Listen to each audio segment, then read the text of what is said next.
청취자 여러분들 안녕하십니까? 2020년 8월 13일 형제사역단 로이드 존스 모임을 시작하겠습니다.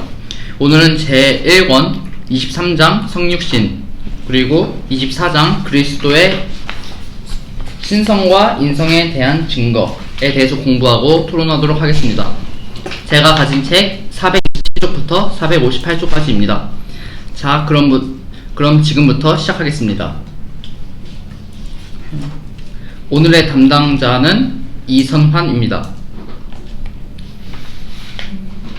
예수님께서는 이 땅에 인간의 몸을 입고 오셨습니다. 이것이 바로 그 유명한 성육신 교리입니다.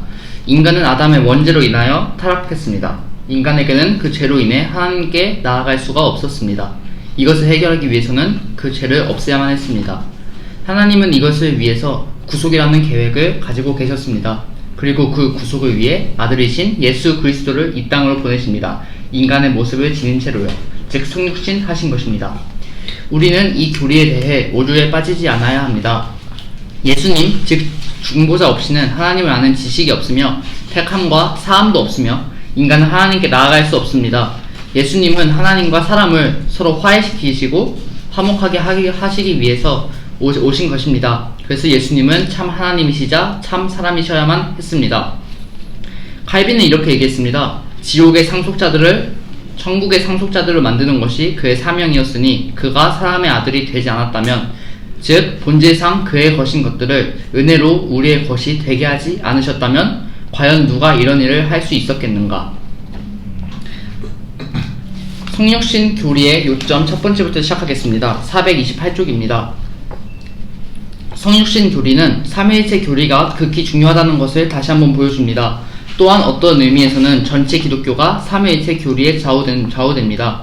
즉 성육신 교리는 삼위일체 교리의 중요성을 보여주면서 또한 삼위일체는 전체 기독교의 핵심이기에, 즉 성육신 교리는 전체 기독교에서 매우 중요한 교리라는 것을 도출해낼 수 있습니다. 두 번째, 삼위 하나님이 육신이 되신 것이 아닙니다. 두 번째 위격이 육신이 되신 것입니다. 이 말은 삼위 하나님에는 성부, 성자, 성령 하나님이 다 다 포함된 말인데, 이것이 아니라 두 번째 위격, 즉 성자 하나님만이 육신이 되신 것이다. 이 표현이 맞다는 것입니다. 그래서 로이드 존스 목사님은 단순히 하나님이 사람이 되셨다는 말을 하지 않는 것이 현명하다고 생각하셨습니다. 정확히는 두 번째 위격이신 예수 그리스도가 사람이 되셨다는 표현이 맞는 것이니까요. 세 번째, 두 번째 위격이 취한 것은 겉모습도 아니고 형태도 아닙니다. 즉 바로 진정한 육체입니다. 예수 그리스도는 실제로 육체로 오셨습니다. 이것을 반대한 이단들은 많았습니다. 대표적으로는 영지주의가 있겠습니다. 영지주의란 간단히 말하면 주님이 육체의 모양만 가졌으며 몸의 형체만 있었을 뿐이라고 말합니다. 즉 예수님이 진정한 육체로 오신 것이 아니란 말이죠.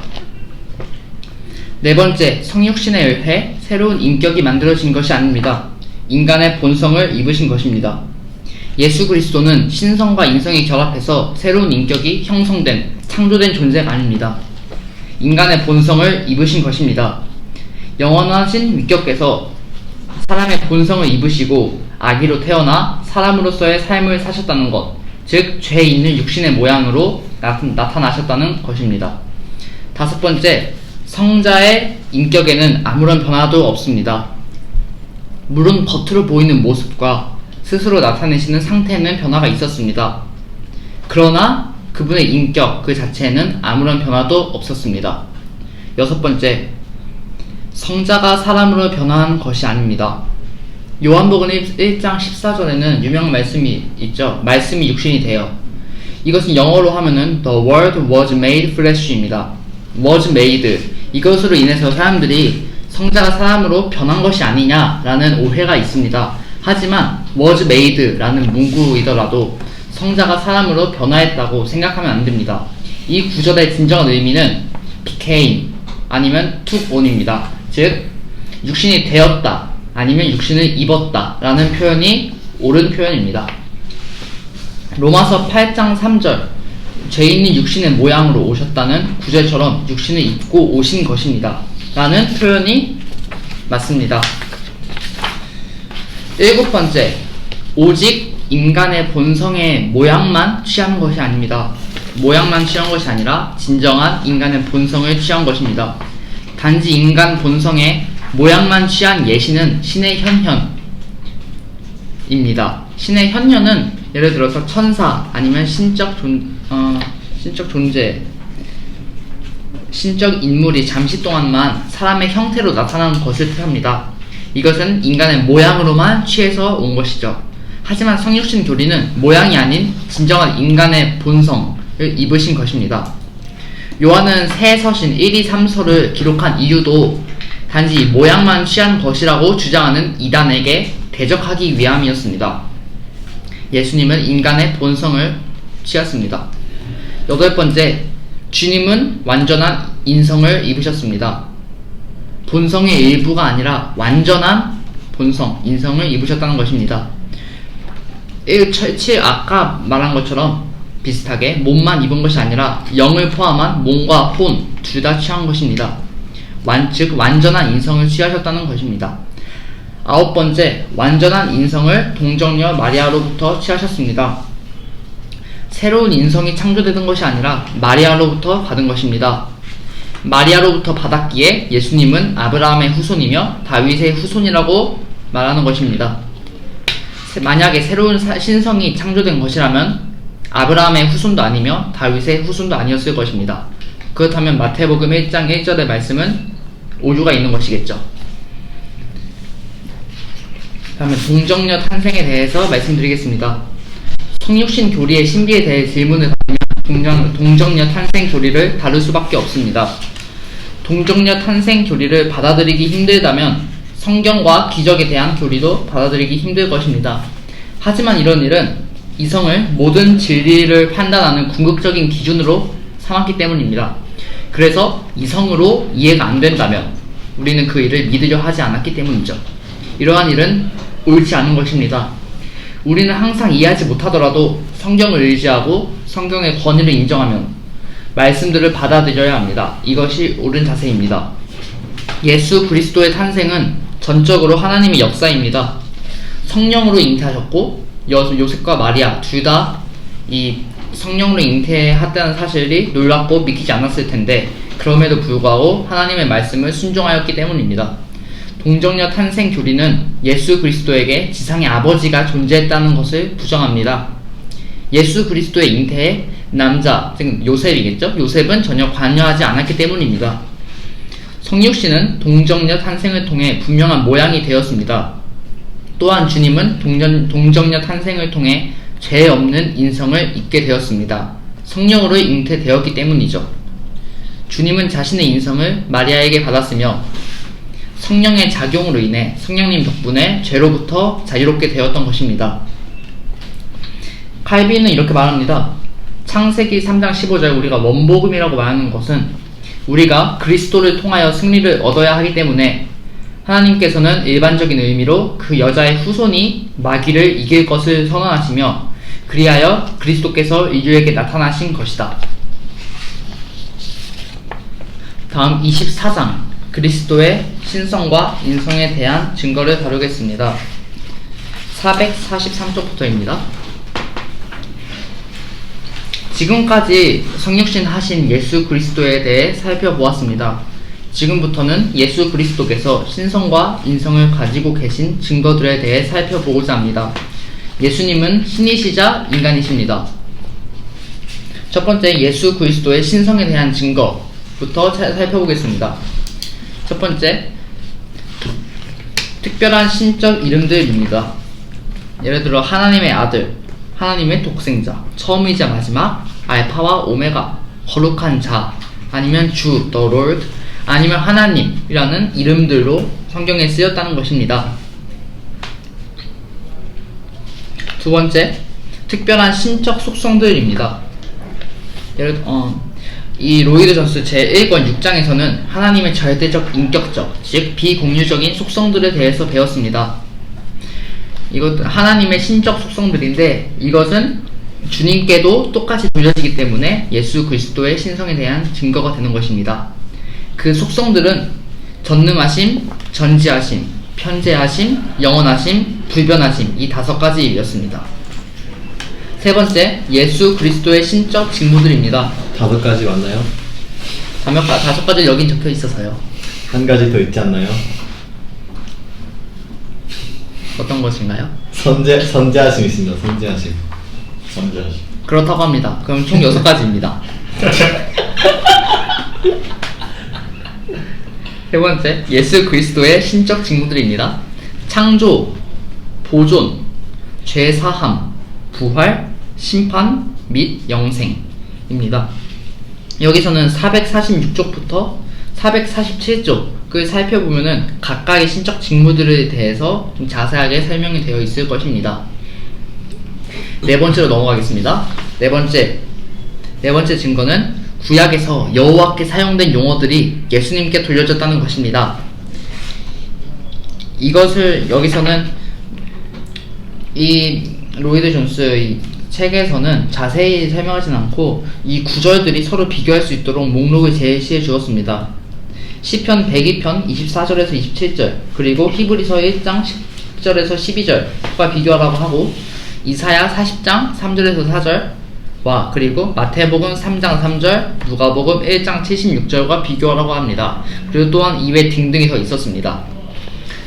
그래서 이것들을 요약하자면 롤드라는 그 단어가 구약에서는 존경의 의미를 제외하고는 언제나 하나님께 사용되었다. 하지만 신약 성경에서는 그 똑같은 단어가 존경의 의미를 제외하고는 예수 그리스도에 대해서 적용되었다는 것입니다. 5번째입니다. 성부 하나님과 성자 하나님의 이름이 서로 연결되었다는 것입니다. 이 연결되었다는 것은 예를 들어서 대표적인 구절은 이것이 있습니다. 마태복음 28장 19절에 있는 아버지와 아들과 성령의 이름으로, 또는 고린도후서 13장 13절에 있는 주 예수 그리스도의 은혜와 하나님의 사랑과 성령의 교통하심이 너희 무리와 함께 있을지어다. 이 하나님이라는 것과 예수님이라는 것이 같이 좀 이 그리고로 인해서 같이 쓰였다는 것입니다. 6번째입니다. 신적 예배가 예수님께 돌려졌다는 것입니다. 성경에는 사람들이 예수님을 찬송하고 예배를 드렸다는 많은 구절들이 있습니다. 예배를 받는 대상이 예수님에게로 돌려지고 적용이 되었다는 것입니다. 이것들로 인해서 예배가 드려지는 그 대상, 신이 예수님이라는 것에 의해서 예수님은 신성을 가지고 계시다 추론할 수 있습니다. 7번째입니다. 주님이 가지고 계셨던 자의식과 그리고 또한 자신의 신성에 대해서 말씀하신 나와 있는 명확한 주장들입니다.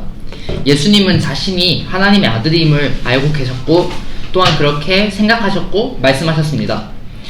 세례 요한과의 대화에서도 또한 마귀에게 시험을 받으시는 대화에서도 나오는 예수님의 말씀을 통해 알 수 있습니다. 특히 대표적으로 요한복음 14장에서 17장을 통해서는 예수님이 하나님과의 관계를 여러 비유로 설명하십니다. 그렇게 자신의 신성을 주장하십니다. 8번째 증거입니다. 동정녀 탄생 및 부활인데요. 동정녀 탄생 교리와 부활 교리는 당연히 예수님의 신성을 주장합니다. 하나님의 아들이라고 선포되는 것이기 때문입니다. 다음은 예수 그리스도의 인성에 대한 증거들에 대해 살펴보겠습니다. 451쪽부터입니다. 첫 번째 증거, 동정녀 탄생입니다. 실제로 인간의 본성을 취하신 사람이십니다. 이것은 맨 처음에 23장에서부터 말한 모든 내용과 비슷할 것이라 생각됩니다. 다음 두 번째 증거입니다. 이름들입니다. 사람 또는 인자라고 적혀있는 예수님이 그렇게 표현하신 그런 구절들을 통해서 이것들이 증거가 된다고 합니다. 세 번째, 육체의 본성을 지니셨습니다. 요한복음 1장 14절 말씀이 육신이 되어 히브리서 2장 14절에 나와 있는 혈과 육을 함께 지니셨다.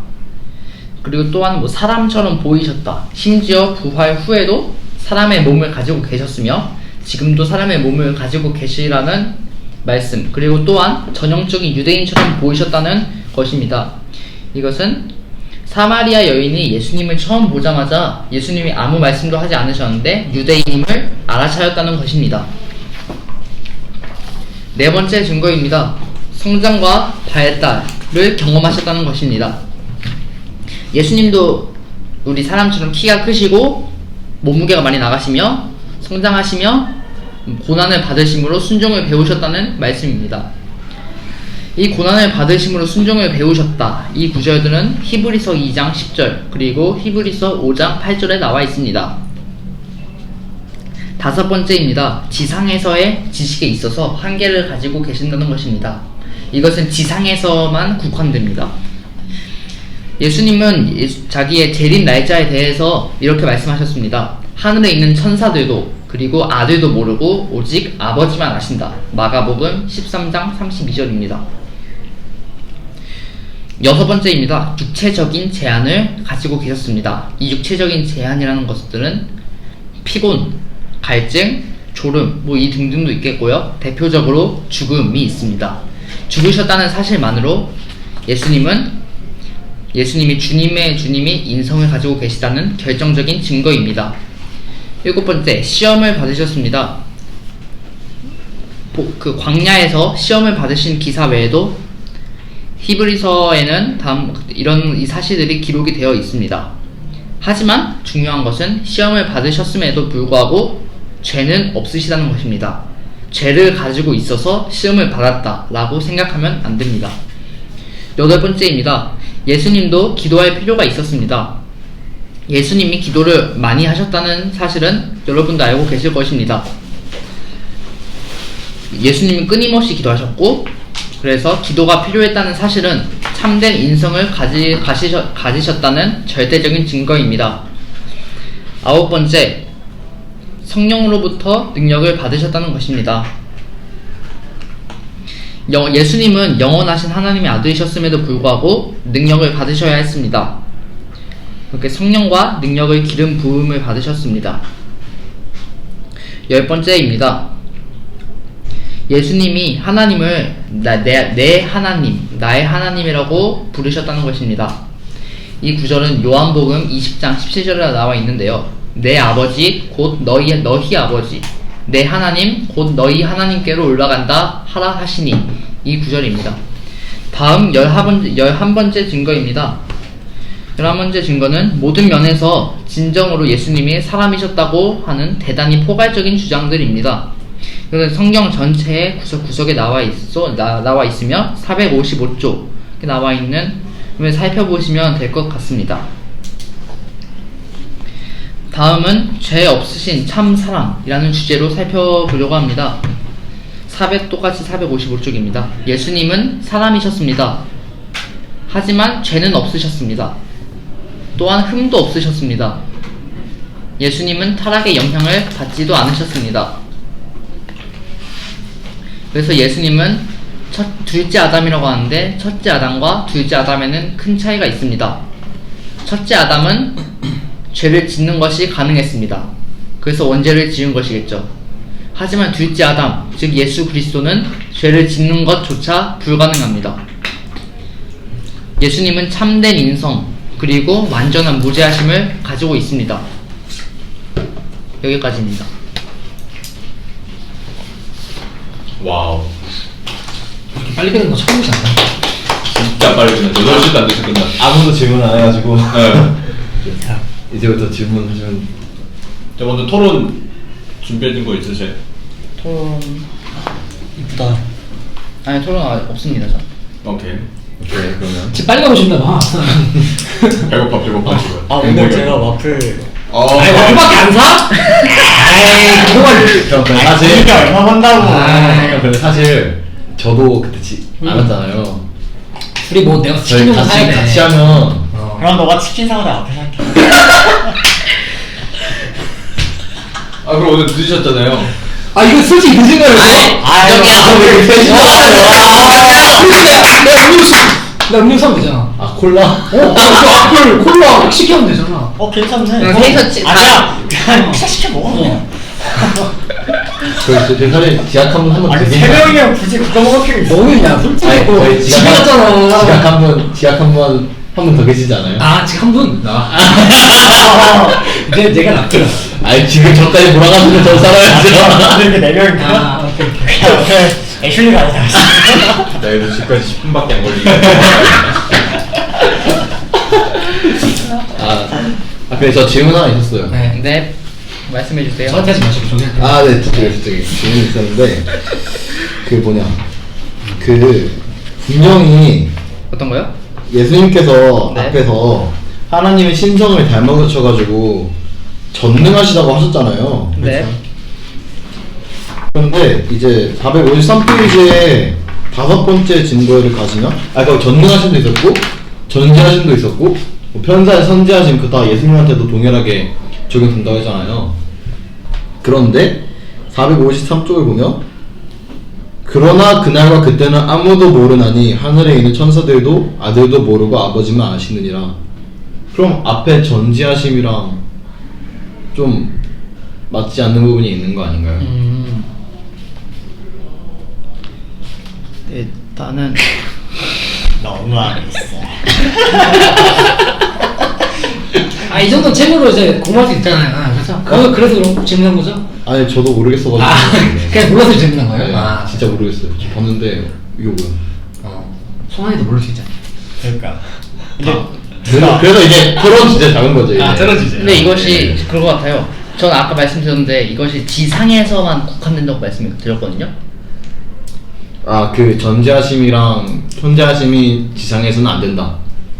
예수님이 일단 신성과 인성을 가지고 있기 때문에 네. 동시에 가지고 있기 때문에 그것은 신성에 대한 증거들이고 이거는 인성에 대한 증거들이기 때문에 나눠 생각하지 않나 라고 조심스럽게. 그러면 예수님께서 이 땅 가운데 계셨을 때 신성이 없었다는 소리가 되는 건데.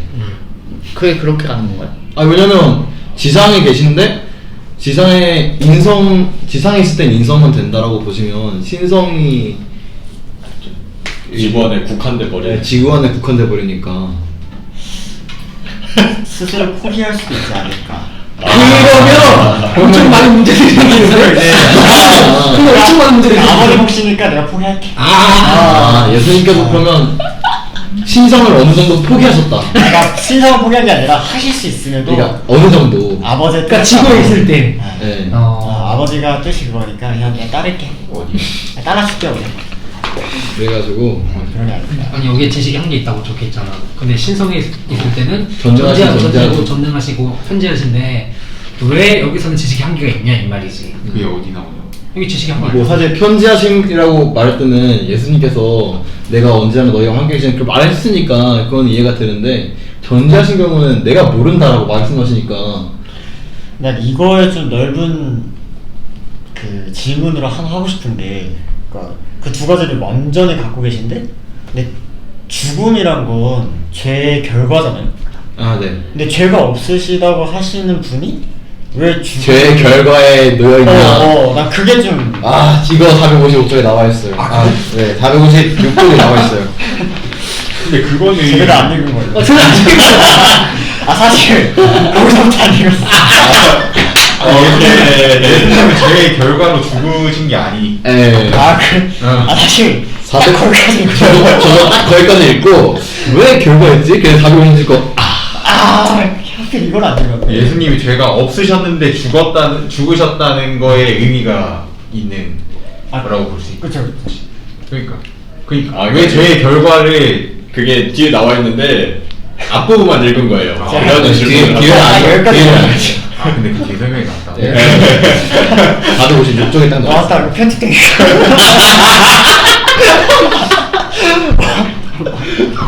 왜 설명도 제대로 안 들은 거지? 사실 거기서부터 고민하고 있었어요.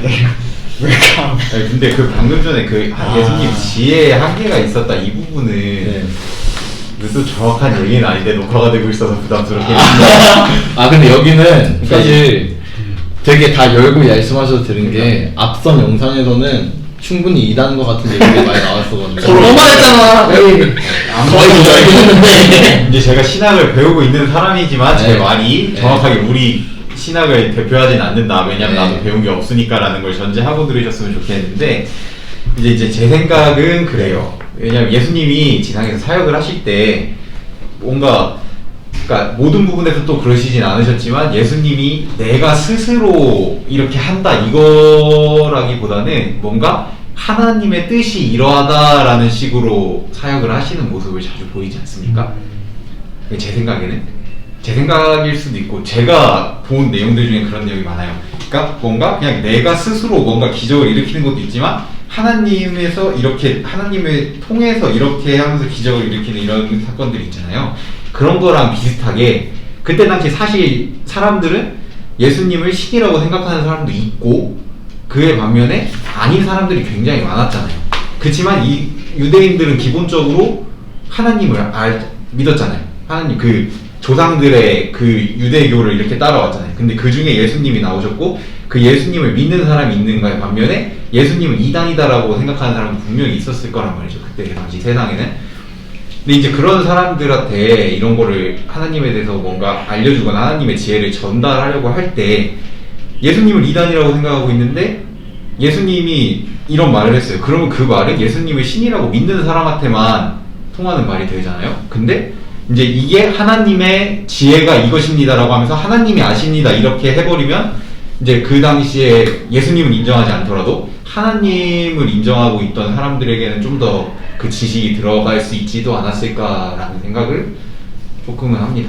그러니까 예수님이 스스로 알 수 있으셨지만 일부러 내가 진리다 이거 들어라 이것도 있지만 이게 하나님 이런 상황 속에서 하나님의 뜻은 이러합니다 이런 식으로 지식을 전해주신 것도 있지 않았을까라는 게 그냥 제 생각. 겸손하네.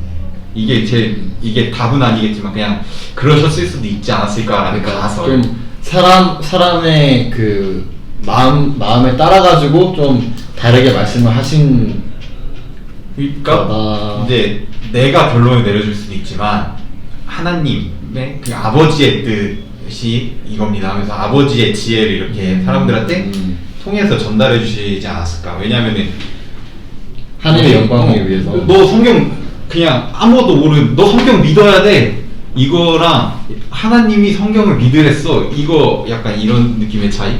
왜냐면 그때 당시에는 예수님을 인정하지 않는 사람들도 있었기 때문에 그냥 그 답은 아니겠지만 이런 가설은 그럴 수도 있지 않았을까.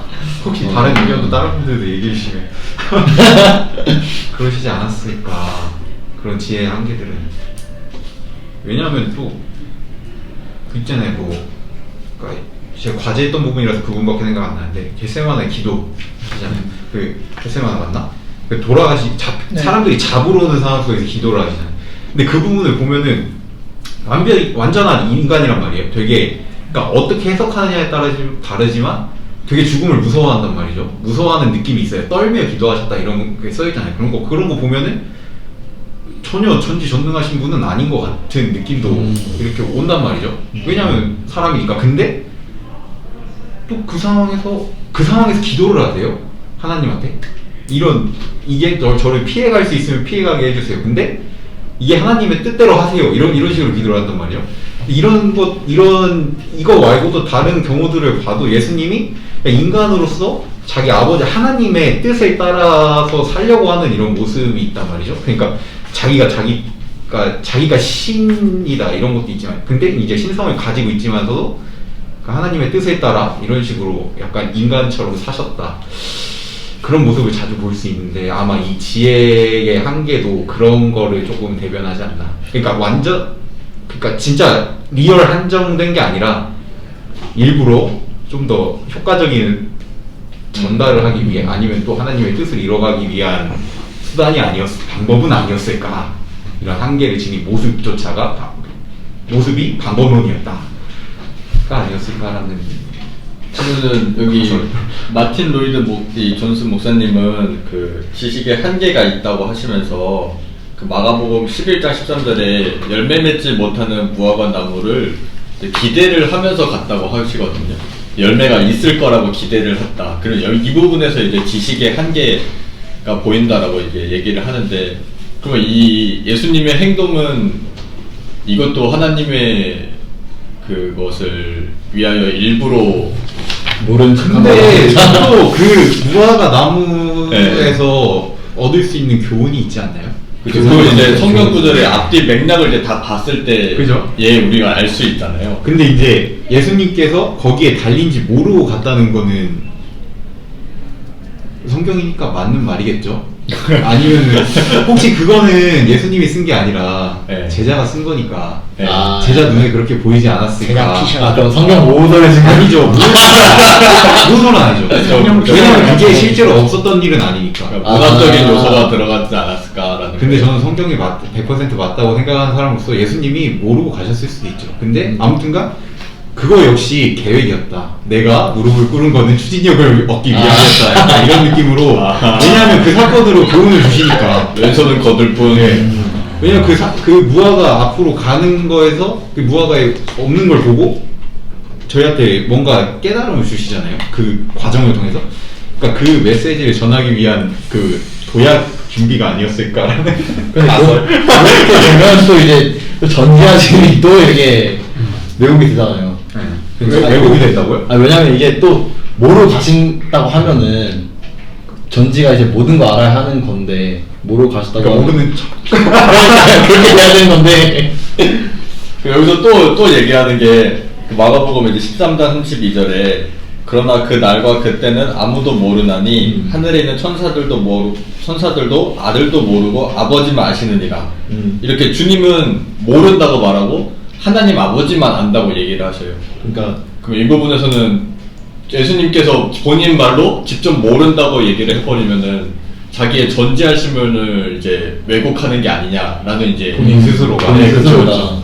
본인 스스로 남자면서 난 남자 아니야 이렇게 말한 거라 이제. 예를 들어 다른 사람들이 다 얘는 전지해 하는데 나 전지 안 해 라고 말하면 근데 이거는 내가 봤을 때 그 우리가 삼위일체는 다 이렇게 알지 못한다고 하잖아요. 그 신비라고 하잖아요. 근데 그래서 우리가 알 수 있는 알 수 없는 그 신비가 있는 그런 건데 왜냐면 또 이 삼위일체를 포함해서 어떻게 보면 한 분이잖아. 하나님은 한 분이잖아.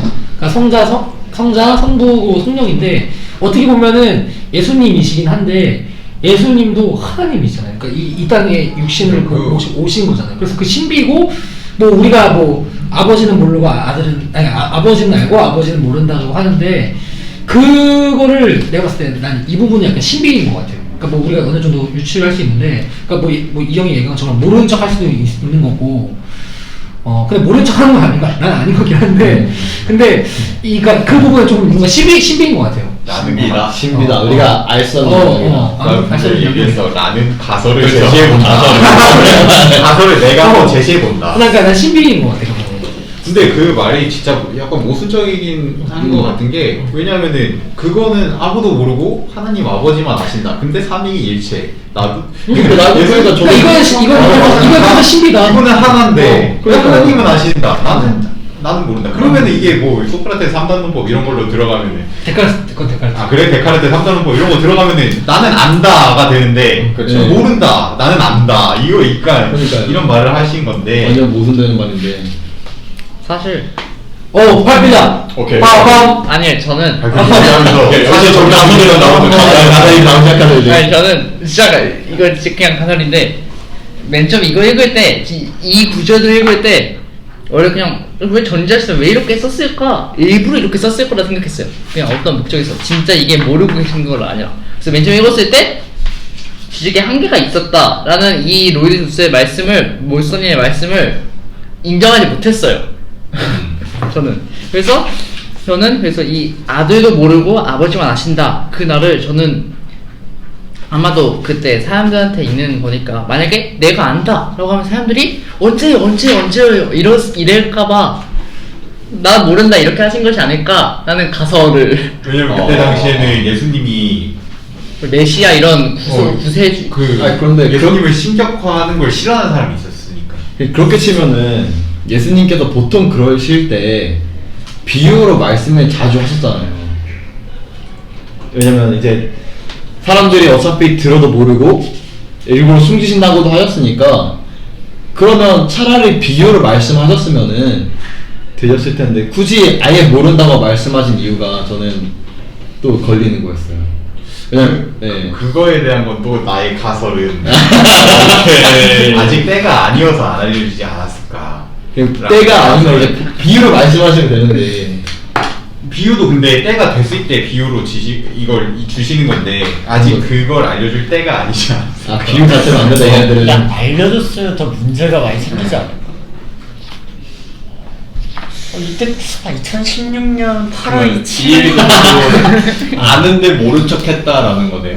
그러니까. 근데 그럼 이런 식으로 가다 보면 결론은 아시지만 모르는 척했다라는 가설 쪽으로 가게 되는 내가 거죠. 멍청해서 이런 생각을 할 수도 있다 생각하는데 전지전능하다는 깜짝이야. 얘들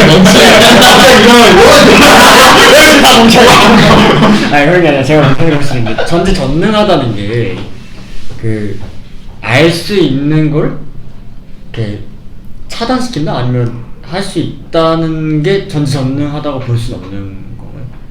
아, 사실 저도 이거 옛날에 생각해본 적이 있었는데 과연 전능하다면 아는 것과 모르는 것을 동시에 할 수 있지 않을까. 그 모든 걸 다 할 수 있어야 전지전능한 저도 전지라는 전제 자체가 모든 걸 아는 건데 모르는 분야라는 게 있다는 게 말이 안 되는 거예요. 그러니까 이제 예를 들어서 저희가 오른쪽으로 돌면서 왼쪽을 못 돌잖아요.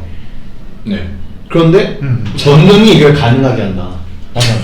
그러니까 알 수 있는데 모를 수, 그러니까 이거 어떻게 설명해야 돼? 이게 그러니까 사실 저희의 상식으로는 전혀 말이 안 돼요. 말이 안 되잖아요. 그러니까 이순이 모르기 때문에 전지전능할 수 있는. 근데 아니면 이제 또 다른 갑자기 방금 문득 생각난 가설은 되게 풀었어요. 진짜 모르셨던 거지 예수님이. 근데 여기서 딱 나오는 이제 성육신이라는 게 예수님께 성육신을 풀이하면은 어떻게 보면은 신이 인간으로 왔다 약간 이런 뜻이잖아요. 근데 예수님이 우리 성육신을 하신 이유는 뭐죠? 구원이고 하나님과 인간 죄 지은 인간들 사이 중보자라는 단어가 여기 굉장히 자주 쓰이지 않나요? 그쵸. 중보자라는 단어가 굉장히 많이 쓰이잖아요. 중보자를 하기 위해서는 양쪽 사이에서, 그러니까 제가 아는 중보자의 느낌은 양쪽을 다 알고 양쪽 다 이해가 갈 수 있게 이렇게 가운데서 약간 중간 다리 역할을 해주는 그런 건데, 그걸 다 알고 있으면 과연 근데 또 완벽하게 인간으로 왔다고 하잖아요. 그러니까 진짜 모르는 거죠. 그러니까 이 부분은 진짜 인간의 한계의 모습을 인간의 한계의 모습을 보여주면서 이제 하나님은 또 근데 그걸 또 하나님이 안다고 하잖아요. 그렇게 하면서 인간들한테 이건 하나님이 아신다. 이런 식으로 해가지고 인간을 하나님과 이렇게 연결시켜 그 중개해주는 그런 역할만을 하신 것이 아닐까. 근데 이러면 또 이제 예수님이 먼저 전지전능하지 않다. 이렇게 또 나 약간 그렇게 생각해. 우리가 그때 삼위일체 다뤘을 때 그랬잖아요. 하나님이 이제 하시는 그런 바운더리가 있고 성령님이 일하시는 바운더리가 있고 또 성자가 또 하시는 바운더리가 있잖아요. 그래서 우리 이런 부분, 그러니까 이제 하나님께서 천지를 창조하시고 그리고 나서 어떻게 보면 이 계획하시고 이런 것들을 아시고 이런 것들은 성부 하나님께서 하시는 그런 부분인 거지. 그럼 예수님 그 부분을 모른다. 모르는 게 아니고, 그러니까 우리가 그 이제 처음에 삼위일체가 이제 그걸 했잖아요. 토론도 하고 그랬잖아요. 네. 그런데 이제 이 바운더리가 성부 하나님이 하시는 그런 부분인 거죠. 왜냐면은 우리가 처음에 우리의 모습으로 따라서 이제 하자 해서 했지만 직접 하신 거는 그러니까 한 분이지만 성부 하나님께서 창조를 하셨잖아요. 말씀으로. 그런 것처럼 또 성령 하나님은 이제 구속하시고 우리를 이제 이렇게 하시는 것처럼 성부 하나님이 이제 이런 계획과 우리들 이제 뭐 정말 이런 것들은 이제 그런 것까지 하시지 않을까 생각이 들어요. 하나님이 예수님을 보내신 것처럼 그런 그 것처럼. 대림대도 보내실 것이니까 그날은 하나님만이 아신다라고 표현한 거다. 그러면 그 형의 말은 뒤에 그 마가복음 13장으로는 이해가 되거든요. 근데 마가복음 11장에 대해서는 그러면 이거 어떻게 열매.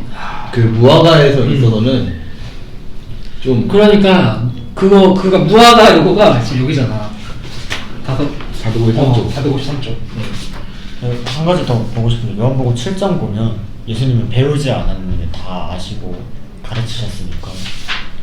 요한복음 몇 장이야? 요한복음 7장 15절 보면 배운 게 없는데 다 알고 가르치신 그렇지. 그러니까 난 이제 예수님이 그래 처음부터 뭔가 의미하면서 다 알진 않았잖아. 왜냐면 그래도 이게 인간의 몸으로 왔으니까. 근데 이제 처음에 갔을 때 어릴 때 회당 가서도 막 이제 막 말씀 듣고 그 사람들이랑도 토론도 하고 그랬잖아요. 그런 거 지금 얘기하는 거지. 생각해보면 약간 11살짜리 아이가 교수님들이랑 토론을 하는데 그런 거죠. 그런 부분에서 이게 어떻게 보면은 전지전능인 건지, 그리고 내가 아까 얘기한 그런 모른다 이런 개념은 이 성부 하나님의 그런 이제 일하심 이런 걸로 이제 얘기를 한 거예요. 그래서 스스로 기억을 지웠나? 아니 그런 거 맞아, 이거 아니다. 그때만 페이지. 아니 혹시 약간 이거 성경을 이거 굉장히 문제될 수 있지만 전지전능하셨지만 인간으로 오신 예수님 이런 식으로 가면 이제 굉장히 이단같이 그건 좀 오케이 하셨지만 인간으로 오셨다가 다시 전지전능하시게 되신 잠시만. 아니 일부러 예수님이 자신의 겸손함을 드러내려고 나는 가수. 일부러 가져 아. 자신이 겸손함을 드러내려고 마가야 이 부분 이렇게 적어라. 내가 봤을 때 이거는 그러니까 뭐 많은 다른 신학자들이 이제 뭐 어떠한 이제 이론들을 펼쳤겠지만 내가 봤을 때 이거 신비야. 신비다. 이거는 이제 알 수 없는 불가능한 부분이지 않을까. 이거는 전 개인적으로 이거 그 예수님이 아셨다라는 건 성령이 알려주신 부분까지만 안다고 생각하거든요. 그럼 전지가 아니죠. 그러면 그러니까 전제가 아니잖아. 아까도 얘기했듯이 이제 그 이제 모르는 것도 모를 수 전능이다. 모를 수 있는 능력도 갖고 안 그럴 수 있는 그것도 가지고 있기 전지전능이다? 때문에 전지다. 그러니까 아예 모를 수 있다라는 그 말 자체가 그러니까- 전지라는 걸 부정하는 게 아닌가 싶은 거예요. 그러니까 제가 말하는 것 저번에 방금 말했던 것처럼 암과 모름을 동시에 하는 것 전능하시기 때문에 암과 모르는 것을 동시에 하신다. 그걸 구속할 수 있는 난 동시보다 그걸 구속돼서 그 동시에 안 하면 아니, 근데 동시에 안 하면 불가능해져요. 그러니까 모른다는 게 있다는 것 자체가 이 아는 것의 한계점이라는 거예요. 라는 얘기. 그런데 이제 그걸 전능으로 보완하는 거예요. 그러니까 이게 보안 전능이 붙어서 이게 우리가 늘 전지전능이라고 부르니까 네. 한 세트로 보는 건데 지금은 따로따로잖아. 전능하심, 전지하심이잖아. 와 진짜 우리 그거 얘기해. 알는 전능 없음 이런 거 얘기해. 그러니까 전능 아니에요. 아는 거 없음. 모른다가 아니라 아는 거 없음. 알면 지식의 말로 말하면 이제 그런 뜻인 거지. 와 진짜 어렵다. 근데 그래서 전 사실 옛날에 그런 생각을 해본 적 있어요. 예를 들어 양자역학을 제가 조금은 아예 이해를 못했지만 양자역학은 그런 얘기거든요. 맞아요. 원자가 누가 뭐가 쳐다보는 것만으로도 상황이 변할 수 있다. 네 맞아요. 이 원자가 이쪽으로 돌아가면 동시에 이쪽으로 돌아갈 수 있는 그게 양자역학이거든요. 네 맞아요. 그래서 두 가지 현상이 겹쳐 있는데 그 상태가 한 현상이고 또 그 현상 자체가 참이다. 네. 그게 양자역학이어서 사실 그런 거 아닌가. 그런 게 아닌가. 네, 그러니까 알과 모르는 형상이 이렇게 두 개 겹쳐 있는데 이거 두 개 자체가 한 형상이 돼가지고 뭐 그게 전능이다. 그렇게 전능으로 그렇게 하셨다. 아유 어렵다. 아이 다 그렇지 다양한 거. 다 제 가설입니다. 다. 네. 모르는데 전지전능하다. 그러니까 이제 제가 이제 저번 주에 말씀드렸던 이 신성과 인성의 교류의 부분인 거죠. 여기 지금 저희가 나누는 이 논제 부분도.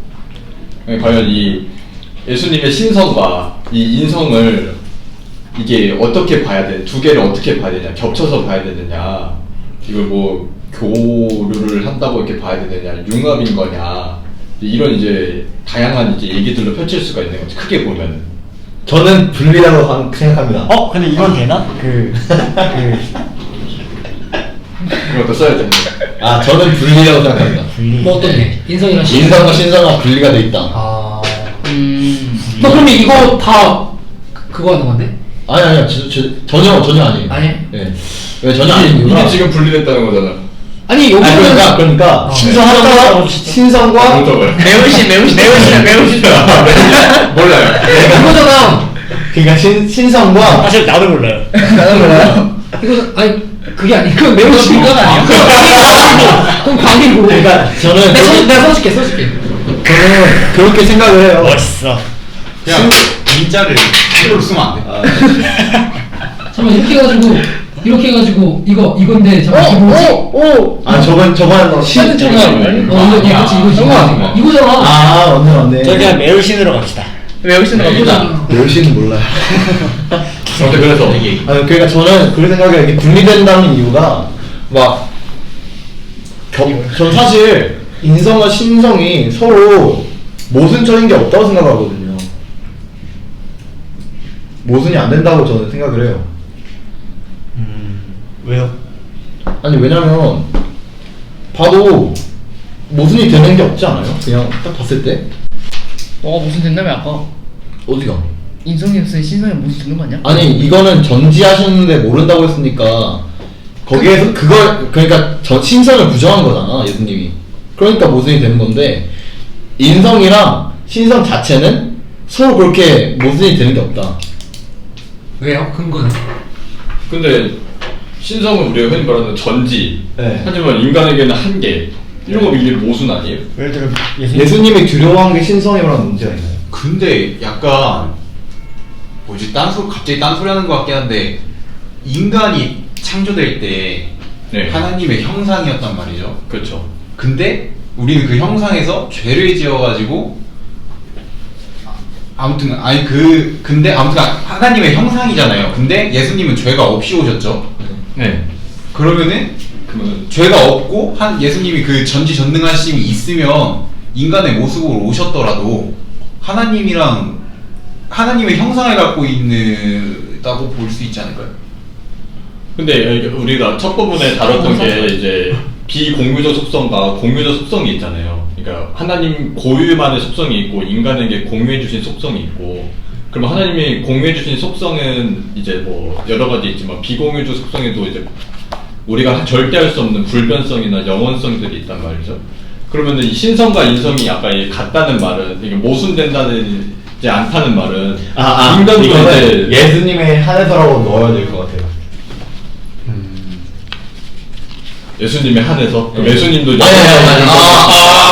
그러면 죽으면 안 되지. 난스럽다. 그러니까 근거된다니까. 아니 하나님의 형상이라고는 하지만 어쨌든 이제 그게 국한되어 있다는 거죠. 그리고 인간으로 오셨으니까. 그렇죠. 그러면 이제 결론은 근데 어차피 근데 신성과 이걸 어떻게 볼 인간을 거냐, 합친 이거. 사람은 예수님밖에 없긴 해. 그쵸 없어요. 네. 그래서 아까 뭐 예수님에 한해서 이게 뭐 맞긴 한데, 근데 이 말은 아까 이런 문제들이 초래가 되죠. 저는 또 이 성육신 이 개념을 우리 그 영과 혼 이거 삼원론이나 이원론이나 그것으로 저는 봤었거든요. 이게? 이걸 비슷하게. 다 비슷하게. 이게 어쨌든 그것처럼 육과 영혼 이걸로 나누는 거잖아요. 이것도 육과 어떻게 보면 영혼이니까 그런 개념으로 접근하면 또 근데 저렇게 완전히 분리된 상태는 아니라고 생각해요, 예수님은.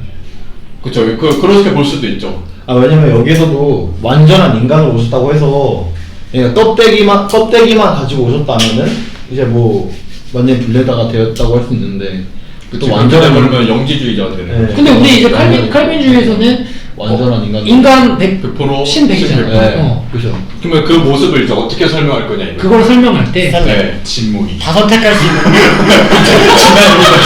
제일 밑에 거잖아, 그 녀석이. 이거다.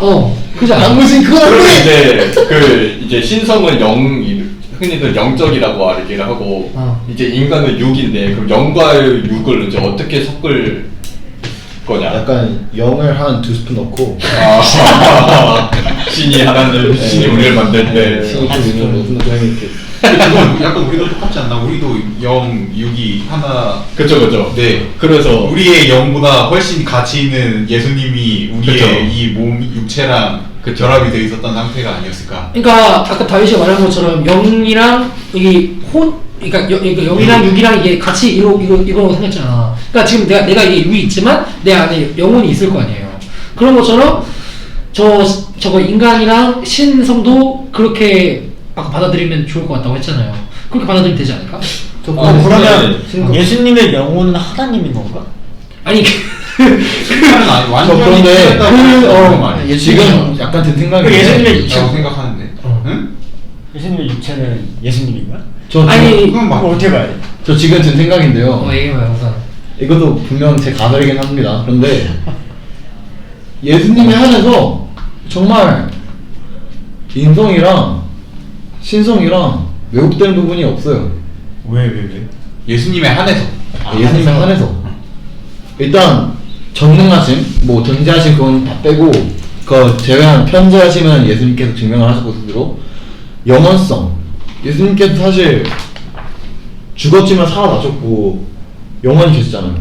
그러니까 이것도 문제가 없고 불변성 이거 불변성 사실 뭘 말하는지 모르겠는데 변하지 않는 거. 그러니까 진리. 그러니까 근데 이제 신체에 변하지 않는다 뭐 그런 건 아니잖아요 사실. 신체에 변함이 없다 뭐 그런 건 아니잖아요. 그러니까 여기서 불변성이라는 건 모든 경우를 다 포함. 그거야 어제나 오늘이가 영원하다. 영원하다는 거지. 그럼 영원성인데? 그러니까 그러니까 불변성 이꼴 어제나 오늘이나 동일하다고 영원토록 계속. 우리는 다르잖아. 계속 바뀔 수도 있고 막 변덕이 있고 막 그런 사람들은. 근데 예수님은 어제나 오늘이나 영원토록 동일하다고. 어제나 오늘이나 변하지 않으니까 이걸 이제 그게 불변성. 장기적으로 보면 이게 영원성이라고 보는 거지. 그럼 그게 이제 다칠 수도 없다는 거예요? 다칠 수도 없는 뭔가 무적 같고. 그쵸. 뭔가 근데- 그런 부분이랑 좀 아닌 것 같아요 불변성이. 그 불변성이 신체나 이 나타나는 모양으로는 불변하지 않는 아니 그 변하는데 그의 인격 그 자체는 불변하다. 제가 그렇게 만약 그러니까 이렇게 생각을 한다면 예수님의 그 신성이랑 인성이랑 서로 모순되는 부분이 하나도 없으니까 사실. 모순되는 부분이 없으면 뭔데? 그럴 거면 신성과 이성을 뭐하러 구분을 하나? 그러니까 그래서 부분을 부시할 필요가 있나? 아니 저도 문득 그 생각인데 우리가 이 얘기를 하고 있을 필요가 있나? 이렇게 되는 거야. 이렇게 되는 거라고. 아 근데 근데 사실상 네네. 칼빈이 이 부분을 말했어요. 기독교 강요에서. 아니 뭐라고? 하니까 그 일단 혼합은 아니라 하고 연합이라고 하거든요. 그쵸. 연합? 유기적 연합이라 그러죠. 그래서 본질의 혼합으로 된 일도 아니고 위격의 통일 그 연합으로 된 것이다. 그래서 그리스도의 신성이 그 인성과 하나로 연합되었고 그 각각의 본성이 손상되어지지 않고 그대로 보존되면서 그리고 또한 그 본성이 하나의 그리스도를 이루신 것이다. 이 신비가 인간세에서 굳이 찾는다면은 사람의 두 가지 본질 육체와 영혼으로도 이루어진 거라고 볼 수 있다고 카인이 말했어요. 그래서 영혼은 육체가 아니며 또한 육체도 영혼이 아니잖아요. 그쵸. 그리고 하지만 영혼의 특성이 육체에게는 전해지고 육체의 특성이 영혼에게도 전해지고 하지만 또 이 두 부분으로 되어 있는 사람은 여럿이 아니라 딱 한 사람인 거죠. 아 제가 딱 말하고 싶었던 부분이었습니다. 아 너무 마음 편하네. 속 편하다 진짜. 그래서 성경은 네. 확실히? 네, 뭐야? 내가 이게 딱 이렇게 말하고 있어요 지금 칼빈이. 아 너무 묻어가기. 그 성경은 때로는 네, 오로지 그의 인성에 해당하는 사실만 또는 신성에 해당하는 것들만 또는 그 두 신성, 인성 두 가지 본성 모두를 포괄하고 그 어느 것 하나에게만 해당하는 것이 아닌 사실들도 말한다. 그러니까 이거 어떤 뭐 분리해서 볼 수도 네. 없고 이게 연합체라고 보는 거네 완전. 네, 그쵸. 육을. 그래서 이런 것들을 옛날 교부들이 속성 간의 교류라고 말했다. 라고 칼빈은 말합니다. 근데 지금까지 약간 토론 재밌게 해보긴 했는데 약간 갑자기 문득 생각이 드는 게 지금 우리가 여기서 해야 될 얘기는 이런 것도 좋지만 그게 아닐까. 우리가 지금 얘기하고 있던 게 뭐였지? 예수님 그러니까 뭐 영혼 뭐 육체 뭐가 뭐 어떻게 되냐 어떻게 결합되냐 이렇다기보다는 성경에 이미 답이 써있잖아요. 아무튼 인간의 육신으로 오셨고 또 죄는 없었고 전지전능하셨고 이런 거 성경에 써있으니까 예수님이 왜 인간의 육신으로 오셨을까에 대해서 한번 생각을 해보고 그리고 육신으로 오심으로 해서 우리에게 어떤 메시지를 주고 있는가 이거에 대해서도 얘기를 좀 해봤으면 좋겠는데 괜찮나요? 예, 그럼요. 예수님이 왜 인간의 왜 인간의 모습으로 오셨는가? 오실 수밖에 없었는가. 이거 그때 박대영 목사님께서 아주 잘 얘기해 주셨는데 저 한번 알려주세요. 저 못 들었어요. 저도 기억이 잘 안 나가지고 그러니까 얼핏 기억이 나서 느낌은 아는데 사실 이 책은 모르겠고 아무튼 지금 조직 신학이잖아요, 제가. 조직 신학에서 이 파트에서 하고 싶은 내용은 이 부분에서 진짜 알아가야 될 내용은 저는 그거라고 생각을 하는데 제가 잘 모르겠어요. 그래서 좀 설명을 듣고 싶은데 아니 좀 나눠보고 싶은데 왜 예수님이 성육신을 하셨고 예수님의 이 성육신 사건은 우리에게 무슨 메시지를 주고 있는가? 그게 성육신이 이게 우리한테 무슨 얘기를 하고 있는가? 왜 성육신을 해야만 했는가? 무슨 의미가 있는가? 그렇죠. 약간 이런 얘기를 좀 같이 나눴으면 그 뭐냐 이제 인간이 율법을 못 지키잖아요. 그죠?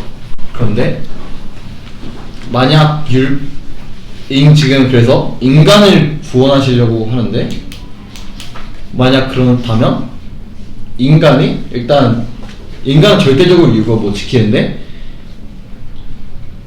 어떻게 보면 율법을 완전히 지키면 뭐 괜찮은 거잖아요. 그 사람 깨끗한 완전 무결하니까 완전 지켰다면 그리고 그게 예수님이신 거고. 근데 율법을 완전히 지킨다고 해서 완전한가요? 죄가 하나도 없는 거랑 마찬가지 아니에요? 저희 태어날 때부터 죄가 있지 않나요? 그런데 이제 율법 완전히 지킨다면 태어났을 때부터도 죄가 없는 거니까. 근데 원래 완전 율법을 지킨다고 태어날 때 죄가 와, 없어요. 율법을 완전히 지킬 수가 없잖아. 그러니까 저희는 우리 완전히 지킬 수가 없는데 없으니까. 지킬 수 있다면 태어났을 때부터 죄가 없는 게 맞죠. 그렇지. 그렇죠? 그런데 인간은 그럴 수 없잖아요. 하지만 인간을 구원하기 위해서라면 같은 인간이 이제 이거 말을 어떻게 해야 되나? 말을 끊어서 죄송한데 그러면은 하나님 우리한테 지킬 수 없는 율법을 주신 건가요? 처음에는 지킬 수 있었지만 저희가 지키지 않았기 때문에. 아니 그때 말고 모세의 율법이라든가 그 지킬 수 없는 걸 주신 건가요? 아니지, 율법의 그 의의는 우리가 죄인임을 알려줄 수 있는 죄인이구나 이렇게 느낄 수 있게 그런 거지. 이게 불완전하다 이건 아니죠. 그럼 그 율법을 지킨다고 해서 우리가 온전한 사람이 될 수 있나요? 왜냐면 일단 저희는 율법을 준 이유는 죄인인 것을 알기 위해서 줬지만 율법을 준 이유가 죄인인 걸 알기 위해서 준 거예요? 여러 가지가 있죠. 그러니까 이렇게 네네. 그 초등 선생 몽학 선생. 저희가 율법을 알므로써 저희가 죄인임을 깨닫고 죄인임을 깨달음을 통해서 이제 더 나아갈 수 있게끔 도와주는 초등 선생 같은 게 율법의 기능이다. 네. 그렇기 때문에 그 기능을 다하면 그 기능을 다 하면 저희가 하나님 앞에 좀 더 나아갈 수 있고 물론 기능을 다 해도 저희가 못 나갈 수도 있는 거지만 일단 율법은 그렇게 저희를 원래 죄인으로 이끌어가는 기능이었는데 이렇게 율법이 이렇게 된 이유가 아마도 그런 거 아닐까요? 저희는 어차피 율법을 못 지키기 때문에. 그러면은 하나님이 우리한테 못 지킬 걸 주신 거네. 못 지킬 거 알면서. 그거 원래 못 지키고 인간 자신의 힘만으로는 못 지키는 거죠. 그걸 이제 알게 하는 거지, 죄인임을. 너 죄인이다. 그러니까 너는 이거 못 지키니까 너는 이거 못 지키면 죄인이다. 그러니까 나한테 의지를 해야 된다. 그리고 그 의지가 예수님을 통해서 이제 이 친구들은 갈 수 있는 거지, 전신적으로. 의롭다도 다 지켜서 의롭다 열심하는 것도 아니야. 율법이 그런 역할을 했다고? 어디 적혀 있었는데? 책에 있잖아요. 로마서에도 있고 로마서에도 있고 총 3가지로 적혀 있었는데. 그런 역할 우리 그 전에도 했고 로마서 때도 했고. 로마서 때도 했고. 저는 몰라서 오늘 처음 아는 것 같은 느낌인데. 맞아요. 나 하나 질문하고 싶은 거 있었어. 이거 좀 이해 안 가는데. 신기하다 이 얘기가 나와가지고. 정신 왜 이런 거 나왔을까? 네네네. 지금. 근데 이거 아직 안 끝나게 했는데 얘기해요. 피곤해가지고. 자려고. 나 시간 많이 나왔어. 많이 나왔는데 안 해. 그래서 400 누가 빨리 끝내가지고. 존중합니다. 오케이. 438쪽에 그리스도의 인성이 죄업과 타락의 결과 영향을 잘 받지 않도록 되도록 하기 위해 마리아부터 무언가 취해져서 정결하게 되었고 모든 오염으로부터 자유게 됐다는 사실뿐이네. 이 말이 좀 뭔 말인지 어디야? 저 어디쯤이에요?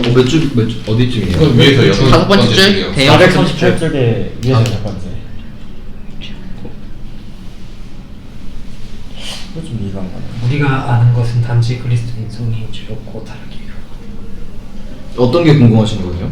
그러니까 이 말의 의미를 모르겠어요. 마리아한테 뭘 취해 왔다는 게 마리아는 완전한 거룩한 존재가 아닌데 마리아로부터 인성을 취했고 그것이 또한 그 성령으로부터 정결하게 되어서 모든 오염으로부터 자유롭게 되었고 그래서 그리스도의 인성이 되었고 타락의 결과로부터 영향을 전혀 받지 않는다. 그럼 그 인성을 취하면 죄 있는 인성이었죠. 죄 있는. 근데 성령님 덕분에 그것이 정결해. 죄가 없게 된 거죠. 아 마리아가? 네. 음. 아니 마리아가 예수님의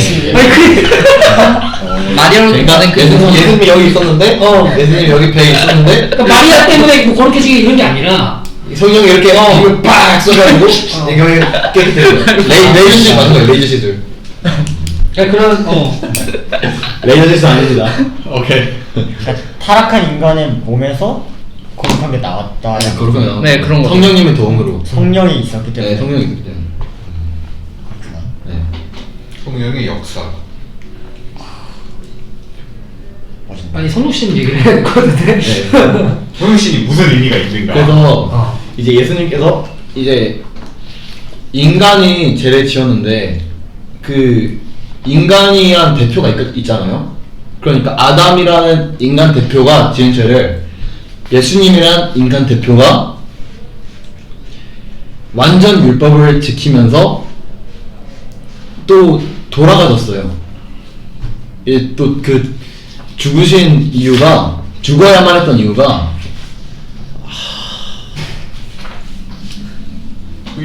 여기서 예수님이 지켰다는 율법은 어떤 율법이에요?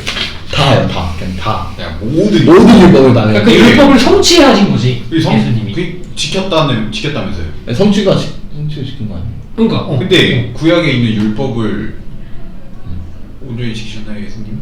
네? 온전히 지키셨나요? 뭐 완벽하게? 그러니까 그 율법이라는 개념을 뭐 이렇게 뭐 그렇게 했다 뭐 했다 이런 게 아니라 그 율법이라는 거를 우리가 뭐 이렇게 할 수도 없고 지금 이 시대에 뭐 이렇게 할 수도 없고 뭐 예수님 그러잖아요.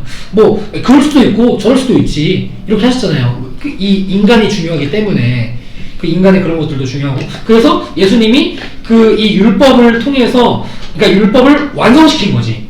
왜냐면 내가 율법 그 자체고 나를 통해서 이 성육신하고 이제 나를 통해서 예수님을 통해서 이 구원을 받고 이 친구들이 의롭게 될 수 있는 거니까 이 백성들이 하나님의 백성들이 그러니까 이 율법을 완성시켜 주신 거지. 그러니까 예수님이 뭐 율법을 뭐 지켰다 다 이해가 안 지켰다 돼. 뭐 이런 게 아니지 아닌 거지.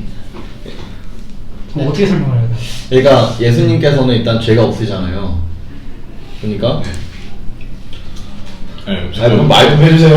뭐 돌아가지 말고 성육신 그 자체만 보고 얘기를 해봐. 왜 예수님이 인간으로 오셔야만 했는지. 왜 인간으로 오셔야 했는지. 왜 인간의 몸으로 어. 오셔야 했는지. 이거부터 먼저. 그리고 풀어봐. 인간으로 오셔서 우리가 얻을 수 있는 우리가 네, 어떤 왜냐면 거를 배울 수 인간이 죄를 지었기 때문에 자기가 싼 똥은 자기가 지어야죠. 아니 그렇게 얘기해봐. 아니 그거 말고 첫째 아담, 둘째 아담. 아니 근데 그런 거 웅미지 말고 진짜 그렇게 좀 알기 쉽게. 네. 자기가 어차피 교육학 배웠잖아요. 그러니까 얘기하는 사람들끼리 이해할 수 있게 네, 그렇게 그러니까. 본인의 말로 표현해도 돼요. 그러니까 첫째 사람은 둘째 사람이잖아요. 그러니까 첫째 사람, 둘째 사람 하면 아니, 제가 헷갈리니까. 아니, 그러니까 이게 그러니까 자기가 싼 똥을 그러니까 첫 번째 사람인 아담이 죄를 지은 거를 두 네. 번째 사람인 예수님이 치웠다. 치웠다. 네.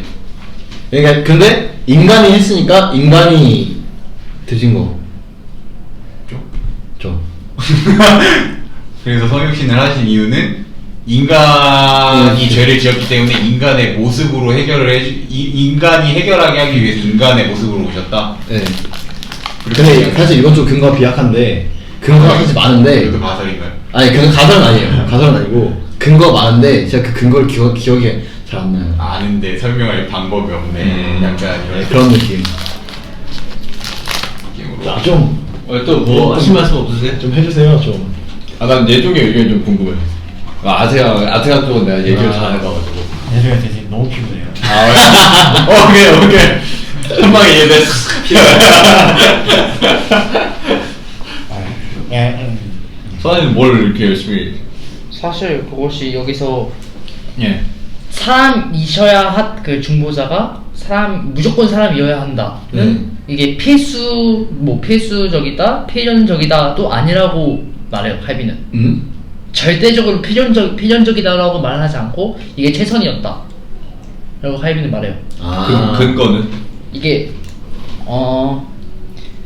필연적이었다. 나는 비난적. 이게 하늘의 작정으로서 우리를 위해 최선의 것을 작정하신 것이다 라고 말씀하시는데, 꼭 인간일 필요는 없었지만 인간인 게 가장 나았다라는 거죠. 최선이라고 하는. 그렇죠, 그러네. 네. 그래서 하나님께 속한 자가 아니고서는 어느 누구도 이 평화를 회복시킬 중재자의 역할을 감당할 사람이 없었다. 아담의 자손 가운데는 그 일을 감당할 자가 아무도 없었다. 일반 예수님이시라. 그러니까 하나님에 속한 사람이어야만 하는데, 그렇죠. 속한 사람이어야만 하는 거죠. 속한 자여야 한다. 네, 그렇죠. 무슨 말이에요? 칼빈의 언어를 이제 본인의 언어로 바꿔서 한번. 그러니까 여호가 하나님한테 속할 수 없다 이거 아니야? 이런 거. 여호와 하나님께 속한 자여야만 했다. 그러니까 의로운 사람이어야 한다는 거네. 그러니까 사람이어야 된다. 칭이가 아니라 진짜 의로운 사람이어야 된다는 거네. 그쵸. 뭐가요?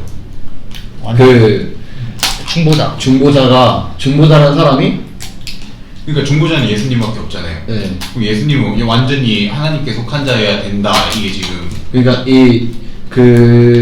저희와 그 타락한 인간과 하나님과의 관계를 회복시키기 위해서는 의로운 자여야 할 수밖에 없었다. 그게 예수님. 그래가지고 사람을 오신 거다? 그렇습니다. 그러니까 완전히 하나님께 속한 사람이 중보자가 되어야 되기 때문에 하나님 자체이신 예수님께서 성육신을 하셨다. 네. 라고 이해하면 될까요? 네. 의견 있으신가요? 제 답변을 좀 기다리시는 아, 거죠. 지금 너무 혼자서 의견에 영향 안 주셔가지고. 제 생각에는 왜 예수님이 인간으로 오셔야만 했는가라는 것은 우리가 창세기 3장을 보면은 창세기 이제 2장부터 보면은 이제 아담이 이제 창조가 되잖아요. 그리고 하나님께서 명령을 해주시죠. 너는 이제 이것을 먹지 말아라. 다른 거 다 먹어도 되는데 이것을 먹지 말아라. 그럼 뭘 먹지 말라 그랬죠? 선악과. 선악과라고 부르는 것. 그렇죠. 우리가 선악과라고 부르는 것을 네, 먹지 말라 그랬죠. 그거 먹지 말라고 해라. 그리고 이제 그걸 먹으면 정령 죽으리라. 그러면 이 말을 했을 때부터 과연 아담은 완전한 인간이었는가?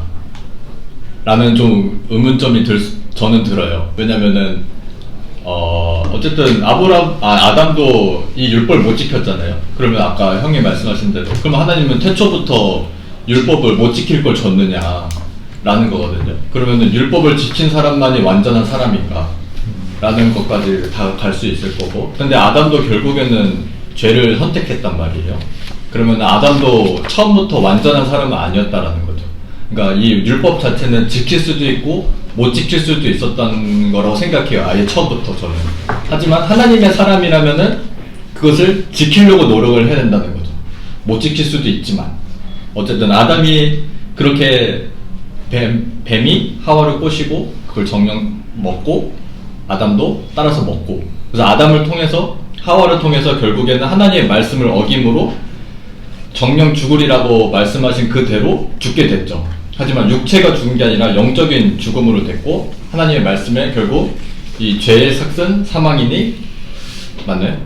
네. 뭐가 빠진 것 같은데 죄의 사망이니 제일 상승 사망이요. 저는 사망이요. 그 뒤에가 빠졌죠 지금. 그 뒤에 뭐가 빠졌어요? 뭐죠? 빨리 얘기해 주셔야죠. 저 몰라요. 아 뭐였지? 6장 33절 아니야? 네. 죄의 삭은 사망이요.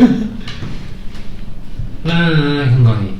네, 아무튼 잭슨은 사망이라고 말씀을 해주잖아요. 그러므로 해서 이제 아담과 하와는 계속해서 죄로 이제 인하여 사망의 길을 걷게 돼요. 하지만 하나님께서는 인간을 사랑하셨고 그 증거로 뭘 주셨죠? 뭘 입혀주셨죠? 가죽옷을 입혀주셨죠. 그 다음에 이들에게 뭘 알려주시면 제사를 알려주세요. 한 23절. 그렇죠. 본인이 이제 죄를 지었으나 이 죄를 잠시 동안 이 동물에게 전가함으로 동물의 제사로 자신이 잠시 동안 이제 의로움을 받을 수 있는 거죠. 죄가 씻길 수 있는 거죠. 하지만 우리가 히브리에서 볼 수 있듯이 계속해서 제사를 드려야 되잖아요. 동물의 제사는 완전하지 않기 때문에 또 죽이고 또 죽여야 됐었고, 하나님께 나아가는 일종의 중보자 역할을 했던 제사장도 계속 죽고 또 죽고 또 죽고, 왜냐면 다 완전하지 않았기 때문에. 그러니까 이 제사와 이 제사장이 완전한 제사를 드려야지만 하나님과의 관계가 깨끗하게 청산이 될 수가 있었다는 거죠. 그 멜기세덱 그 저기 제사. 그렇죠, 그렇죠. 그러면은 결국에는 동물로도 할 수 없고 사람이 죽어도 이거는 할 수가 없는 거죠. 왜냐면 죄 있는 사람이 죽어봤자 죄가 씻겨지진 않으니까. 왜냐면 인류의 죄가 씻겨지진 않으니까. 그러면은 죄가 없는 사람이 이 땅 가운데 와서 이 땅 가운데서 죄 있는 사람들을 위하여 죽어야지만 하나님과의 관계가 깨끗하게 되는 거죠. 오케이? 그러니까 의롭고 죄가 없는 인간이 있어야 되는데 아담의 후손 중에는 아무도 없는 거죠. 나 하나 질문할 거 있어. 아 예. 그 전지전능이란 건 모든 거잖아. 네. 뭐 하나 빼먹을 수 없는. 예. 말씀의 죄는 하나님이 계시지 않는다던가. 그래서 뭔가 하나님을 결여된 느낌의 말들을 많이 하는데, 그러면 죄와 하나님의 관계성에서 어떻게 전지전능을 얘기해요? 그러니까 이 죄라는 죄라는 게 거는 존재하지 않는다는 거예요. 죄는 결여가 아니라 원어적으로 봤을 때 화살이 목표를 향해 달려가야 되는데 목표를 벗어나는 걸 보고 죄라고 그러거든요. 그럼 이게 무슨 말이냐? 결국 화살은 목표를 향해 달려가야 돼요. 목표를 맞춰야 돼요. 그러니까 하나님의 말씀에 순종을 해야 돼요. 근데 순종을 안 하면 이걸 죄라고 하는 거예요. 그러면 그곳에는 하나님이 이제 계시지 않던, 아니면 다양한 모습들을 나타날 텐데. 이 죄가 있다고 해서 하나님이 계시냐 안 계시냐를 논할 수가 없는 게, 하나님은 어디서나 다 계시잖아요. 이거 죄의 경영 때 다뤘던 거 아니야? 그렇죠. 이것은 이 죄는 결국 하나님이 만드신 게 아니라 인간이 만들었다는 거죠. 이 죄라는 행동을 한 거잖아요. 인간이. 그렇죠. 마귀의 유혹에 넘어가서 죄라는 행동을 했어요. 그러니까 죄를 인간이 만들었고 그것을 하나님이 전지전능하심으로 그것까지 경영을 하시는 거죠. 그 경영하시는 게 하나님. 그렇죠. 모든 걸 다 이제 죄를 만드신 게 아니에요. 그렇죠. 모든 것을 다 선으로 바꾸시는 거죠. 하나님께서는 결과적으로. 오케이? 아니 뭐 계속 하시게. 네, 그렇게 돼서 결국은 동물의 제사도 완벽하지 않아요. 이 하나님과 인간 사이의 중보자를 하는 제사장도 완벽하지 않아요.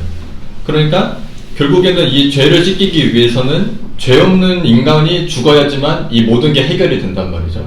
그러면 이게 누가 할 수 있느냐? 인간 중에는 아무도 없는 거죠, 이 땅 가운데. 예수님. 아담의 후손종이 없으니까, 그러면은 예수님께서 인간을 오셔야 되는데, 그러면은 그냥 마리아와 요셉이 결혼해서 나오면 되느냐? 이것도 안 되잖아요. 이것도 결국엔 직접적인 아담의 후손이 되니까 원죄를 타고 나버리는 거죠. 그렇죠. 그러니까 여기서 요셉이란 남자를 제외시키고 성령님으로 감싸셔서 동정녀 마리아로 예수님께서 잉태를 하신 거죠. 그렇기 때문에 완전하신 인간이자 죄가 없고 의로우신 상태로 이제 100%의 신이시자 100% 인간을 모시는 거죠. 그렇기 때문에 그러고 나서 예수 그리스도께서 본인이 직접 십자가에 못 박혀 죽으셨잖아요. 제사의 희생 그게 되셨잖아요. 6월절에 어린 양으로 죽으시고 동시에 우리의 속죄 제물이시자 화목 제물로 죽으셔서 우리를 위하여 죄를 대신하여 지시고 율법의 저주로부터 직접 지시고 죽으시고 이제 속죄로 우리 화목 제물로 하나님과의 관계를 화목하게 하신 거죠. 그러니까 동물의 제사가 아닌 이제 하나님 예수 그리스도께서 직접 죽으심으로 본인이 희생 제사로 지으셨고 이제 원래는 제사장을 통하여서 그 제사를 계속해서 끊임없이 해야 됐지만 본인이 직접 죽음으로 영원한 이 멜기세덱 반차를 따르는 영원한 대제사장으로 죽으심으로 이 모든 제사를 한 번에 끝내버리신 거죠. 그러니까 이 성전의 휘장이 찢어지고 더 이상의 제사를 지어줄 필요가 없어지는 거예요. 동물의 제사를. 오케이. 그렇기 때문에 예수님께서는 인간으로 오셔야만 했다라는 거죠. 잘 기억하시네. 아이고. 나 많이 까먹었는데. 아이고. 그럼 인간으로 오셔야만 했던 이유는 이제 알았으니까. 네. 그 오셨던 걸로 우리는 이제 예수님 어떻게 그게 무슨 의미냐? 그게 무슨 의미죠? 그러니까 오셨어요. 오신 게? 오셨어요. 네. 우리한테 저희는- 오신 것까지 알겠어요. 그게 우리한테 무슨 의미가? 저희는 이제 믿음의 법으로 나아가서 예수님 그거 얘기하세요. 그거 얘기하세요. 그런 쪽으로 생명의력 그거 주의해서. 얘기했다. 아, 근데 아직 저도 그거 다 배운 게 아니에요. 그쵸?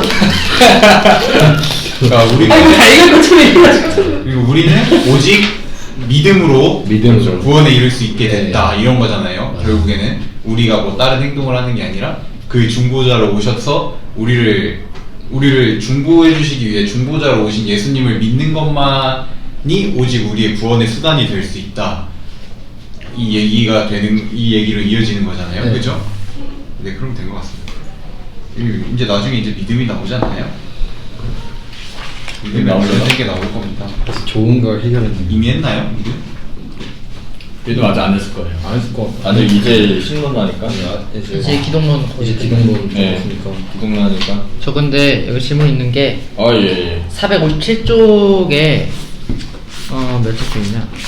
하나, 둘, 셋, 넷, 다, 뭐 8번째 줄? 6번째 줄? 이게 8번째. 첫째 아담은 완벽했습니다 라고 했잖아요. 첫째 아담은 완벽했습니다. 그는 죄를 짓지 않았습니다. 이렇게 나왔는데 또 근데 죄를 지었잖아요, 아담은. 하지만 죄를 짓는 것은 하겠습니다. 그럼 이걸 거의 그냥 말장난. 아니 말장난이 아니라 이거는 아담한테 씨앗이 있었다고 했잖아요. 그리고 아담은 완전했지만 더 완전해질 수 있었던 거예요. 그러니까 그러니까 씨앗이 자랄 수가 있었는데 아담은 그 씨앗이 자라기 전에 죄를 지어버린 거죠. 아까도 얘기했지만 그렇다기 씨앗을 지녔다기보다는 애초에 하나님의 형상으로 창조됐으니까 애초에 완벽했는데 근데 이 완벽한 인간한테 하나님이 자유의지를 주셨는데 그 자유의지를 가지고 하나님이 하지 말라는 걸 했잖아요. 그러니까 죄를 선택할 수 있었다 이거는 죄를 지을 수 있었습니다 이거는 그 사람이 아니 자유의지의 문제도 있지만 그 사람이 어떻게 하느냐에 따라서 그 사람이 죄인이 될 수 있었다는 걸 의미하는 것 같아요. 예수님이 너 그거 하면 정령 죽으리라 했잖아요. 그러니까 이 말이라면은 이제 죽음의 아까 얘기했듯이 죽음은 뭐 죄의 결과라고 하잖아요. 그러니까 하면 영영 죽어 이 말은 너 하면은 죄 짓는 거야 라는 거잖아요. 그러니까 할 수 있다는 거잖아요. 그럼 네가 하면 죽어라는 거는 너희가 그걸 할 수 있다라는 걸 의미하는데 그러면은 그 죄를 지을 수 있었다라는 말이 되는데 그거를 하셨죠. 우리 그 초대 조상님께서 그걸 하셔가지고 이제 죄인이 된 거라고 이해를. 근데 제가 사실 마틴 로이드 존스 목사님이 어떻게 말했는지 기억이 안 나는데 그러니까 제가 이해한 대로 말을 하면 아담은 완전하게 지어졌지만 완성된 건 아니었다. 이게 제가 이해하는 방식이거든요. 그래서 이거 씨앗으로 비유를 하셨어요. 그냥 씨앗이 자라가지고 완전하게 나무가 되면 뭐 완성이 될 수도 있는데 아담은 완성이 되기 전에 죄를 지어버린 거죠. 아담은 완성될 가능성이 있었는데 그 전에 죄를 지어서 불완전해지고 이제 죄의 결과에 빠르게 된. 예수님도 그런 유혹이 있으셨으니까 예수님은 없었죠. 유혹은 있었어요. 유혹은 있었죠. 시험이나 이런 거 시험은 다 있었죠. 그러면 하지만 안 적고 말씀으로 다 이제 죄를 안 지었기 때문에 그냥 완전했다는 걸로. 그렇게 볼 수도 있고 완전하고 뭐 완벽하고 뭐 예수- 흠이 없고 예수님은 죄를 안 지어서 완성된 건가? 원래 뭐 근데 예수님은 죄를 짓는 것조차 불가능했다라고 설명하는데 애초에 근데 예수님의 신성을 생각했을 때 뭐라 그래야지 결국에 신이라는 존재가 이렇게 표현하면 저희가 이렇게 표현을 하면 안 되지만 신이라는 존재가 우리가 생각하는 죄를 짓더라도 그거는 우리 생각의 죄지 진리라는 거 아닐까요? 라는 가설 화신이 없을 때마다 나오네. 아담은 피조물이었잖아요. 그죠? 피조물이니까 죄를 지을 수 있는데 예수님은 자체가 오셨으니까 죄를 지을 수 없다는 거. 신 자체가 우리가 아무리 생각하는 네. 죄를 지어도 그거는 우리 생각의 죄지 우리보다 훨씬 고등 생물이라고 하긴 좀 그렇고 생물은 아니고. 우리보다 훨씬 그 드래곤인데? 우리를 창조한 사람이 입장에서 그러니까 그거죠. 내가 나이트에. 레고를 만들었어요. 레고를 만들었는데 레고가 뭐 혼자 생각을 한다고 생각을 해보죠. 근데 레고가 내가 생각했을 때 이런 짓을 하면 안 되는데 레고가 그런 짓을 해요. 그러면은 오류잖아요. 그럼 죄를 짓는다고 할 수 있는데 레고가 생각했을 때 내가 뭘 하고 있는데 얘가 생각했을 때 내가 뭘 하면 안 돼요. 내가 얘를 만들었는데 그럼 이건 내가 한 거는 죄가 될 수 없는 거죠. 레고가 그렇게 생각한다고 해서 약간 그런 느낌으로 하는 신 자체가 오셨는데 그분들이 죄를 짓는다고 그건 우리 생각이죠. 네 생각 그건 네 생각이고 하는 거죠. 이게 왜 죄야? 나는 신인데. 약간 그런 뜻이 아니었을까? 왜냐면 신성 가지고 계셨으니까. 그럴 수 있을 것 같다. 왜냐면 그분이 하시는 행동이 진리가 될 수 있어요. 예수님이 모든 선택한 모든 그러네요. 그러니까 이렇게 보면은 그럴 수 있어요. 근데 또 하나님과 예수님은 삼위일체. 그러니까 예수님이 하시는 일이 하나님의 뜻에도 반하지 않을 거라는 뜻이고. 그러면 죄를 그렇게 지을 수 하면 죄를 지을 수 없는 없다. 존재, 유혹이 있더라도. 왜냐면 그렇죠. 왜냐면 이제 신이니까. 하나님 스스로가 사실 내려오신 거잖아요. 그러니까 죄를 지을 수 없는 게 없다. 근데 그 유혹 자체가 죄를 지어라는 유혹이었을까요? 죄를 지으라는 유혹은 맞았겠지. 그럼 만약에 하나님 아래에 있는 그 마귀가 유혹을 주는 건데 그러니까 그러니까 예수님이 만약에 신성만으로 보였으면은 마귀가 절대 시험할 수 없었겠지만 인간의 한계가 있기 때문에 시험이 올 수가 있었다는 거죠. 마귀는 이제 그걸 몰랐다, 죄 지을 수 없다라는 걸. 그러기보다는 알아도 해보는 거죠. 아니면은 일단 일단 받아보는 간질러나 보자. 어쨌든 뭐 욥기를 봐도 알 수 있듯이 어차피 마귀가 시험하는 것도 결국에 하나님의 그렇죠. 허락하에 하는 거니까 이것도 어쨌든 다 큰 그림이지 않았을까. 하나님이 이제 그렇죠. 예수 한번 시험해봐. 계란으로 바위 깰 수 없어서 한번 던져보는 거죠. 그렇죠, 그렇죠. 혹시 깨질지 몰라. 근데 깨지지 않죠. 그런 거다. 그런 거지 않을까. 그러니까 그런 거지 않을까. 그렇죠. 그런 거지 않을까. 조직 신학은 좀 조심스러워야 돼. 전에 가사. 그럴 수도 있다. 라는 나의 주관적 생각. 그렇죠.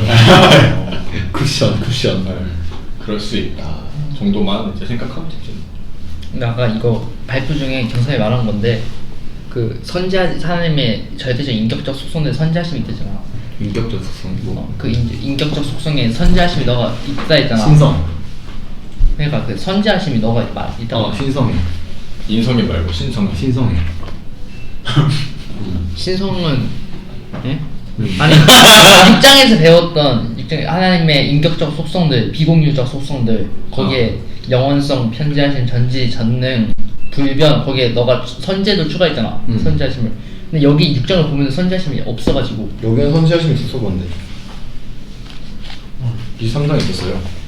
아 6장 대 6장 제 6장에는 없고 제 23장에는 있었어. 선지하심이 또 나와 있어. 그 예시로는. 목사님도 사람이다. 근데 여기서 선지하심은 그거 해가지고 예수님이 언제부터 계셨냐 그것을 언제부터 얘기할 때 계셨냐고. 선제이니까. 아 그건 신성 폼에 안 들려나? 선제는 그거지 좀 그렇죠. 그 여러 가지 가설 중에 이제 우리가 믿고 따르는 이론인 거지. 선제? 선제. 예수님께서 언제부터 계셨냐. 선제도 신성의 포함이 되긴 되죠. 그쵸. 그러니까 신성이 여기 446쪽에 두 번째 단락에 하나, 둘, 셋, 네 번째 줄에 선지하심이 있어요. 이 선제는 예수님이 언제부터 존재했느냐를 이제 시기적으로 구분했을 때 먼저 계셨다. 창세 전에 계셨다라고 해서 선제라고 하는 거예요. 그러니까 이런 거 찾는 거에 감각적이 있고. 선제가 선언이 재수없다 이런 거야? 아, 예. 존중합니다. 그래서 재수 없었어요. 재수 없이 왔어요. 재수 없이 왔어요. 네, 재수 없이 왔어요. 처음 보네. 저는 재수했는데. 아유, 그건 재수 있네. 아 이거 편집했어요. 편집 절대 안 해요. 저 일부러 이런 거 약간 찾는 거에 그런 게 있어가지고 그 예수님 이름 16가지 있다 했잖아요. 다 찾았어요. 16가지 딱 있어요. 아 자랑하는 거예요? 아 네. 알겠습니다. 공사는 개인주의야. 동삼이는 이기주의야. 개인 이기주의네. 가질 수 있는 거 다 가졌네. 협동심이 없어. 인성 문제 있어? 지난주에 경유 3개라고 했던 거 하나 찾았어요? 네? 경유 3개라고 했는데 이게 이거 하나 찾았어요? 안 안 찾았네 뭐 있다. 안 좋았어. 아 제가 몸이 안 좋아서. 아니 이거는 잘하고 왜 그건 잘안 했어. 갑자기 실신할 것 같아요. 공격받아가지고. 네. 아 몸이 뭐 때문에. 어우. 우리 또 질문 있나요 또? 저는 그거 얘기하고 싶었는데 부활. 부활. 우리 흔히 의슨? 네.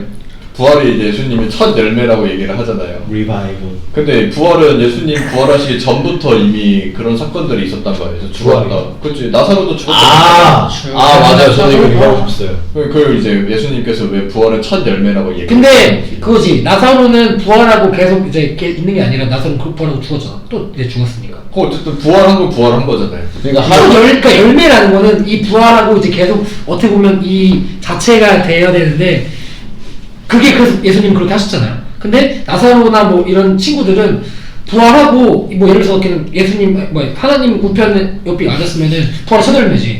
근데 그게 아니잖아요. 그리고 근데 부활하고 죽어져요. 그거 아니에요. 깼잖아. 그 이전과 그 이전에 그 말이 있어요. 하늘에 올라가신 죽었다가 다시 하늘에 올라가신 사람은 예수님밖에 없다고라고 말씀이 얘가 그게 그러니까 첫 열매지. 그건 민사에 안 들려? 그래서 그거는 아니 그냥 갔잖아. 그냥 올라 죽지 않아? 에녹이나 이런 사람들 그냥 거기 올라가고 죽어가지고 태어나가지고 막 부활해가지고 막 예수님 같이 이게 아니야. 근데 그 본문도 달리다고? 그거 보면 달리다고. 소녀가 죽지 소녀야. 않았다라고 하고 아마 존버탄이 아닐까.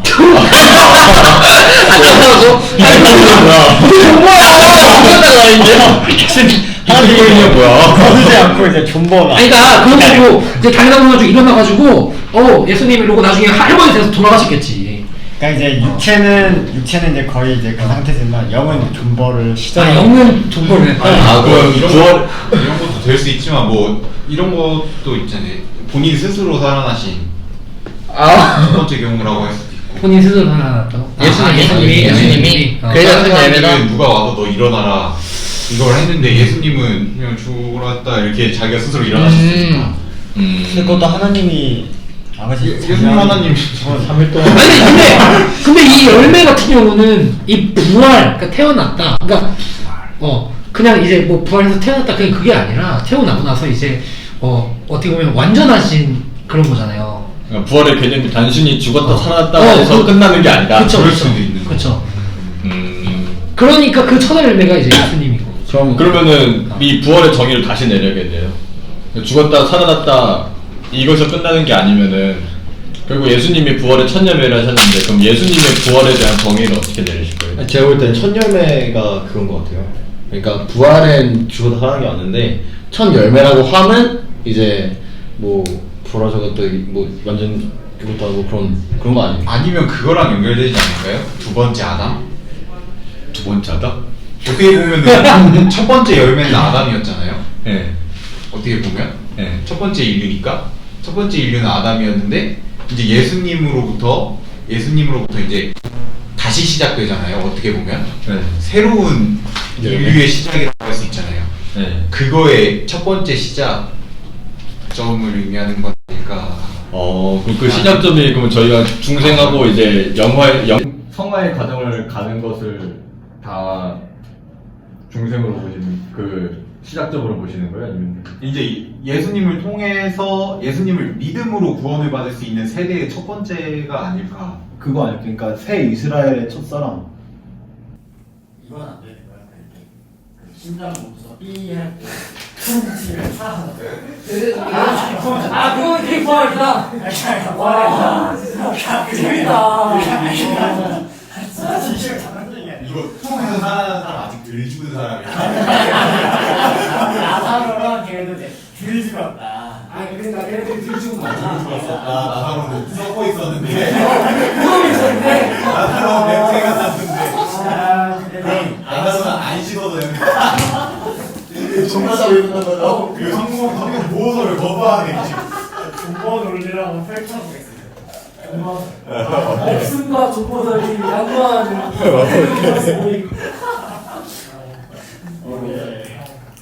저번에 그 도현이 형이 말씀하신 거 되게 저는 일리가 있다고 생각해요. 근데 이거 어디 보면 나올 것 같기는 해요. 근데 이게 맞는 건 아니고.